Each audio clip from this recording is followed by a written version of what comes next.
আসসালামু আলাইকুম বন্ধুরা, কেমন আছেন সবাই? দেখেন ছাদে যে শাক পেড়ে নিয়ে যাচ্ছি, শাকগুলি কেমন বলেন তো।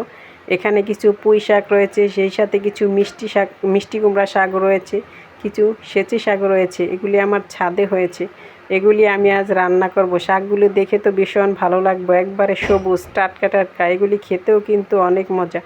আমি ইলিশ মাছের মাথা নিয়েছি, ইলিশ মাছের মাথা দিয়ে ভেঙে আজ শাকগুলি রান্না করব।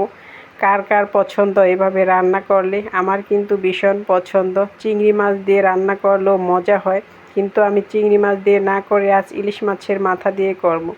এখানে দেখেন পুঁই শাকের বিছিও হয়েছে, তাও আমি নিয়ে নিলাম। এটাও কিন্তু দাঁতের নিচে পড়লে ভীষণ মজা লাগে। দিয়েছিলাম একটা আলু কেটে, যাতে তরকারিটা একটু মাখা মাখা হয়, কিন্তু বুঝলাম না শাক কোথায় গেল। সব তো আমি আলুই দেখতে পাচ্ছি। আসলে টাটকা শাক তো একবারে চুষে গেছে। কেমন হয়েছে অবশ্যই বলবেন।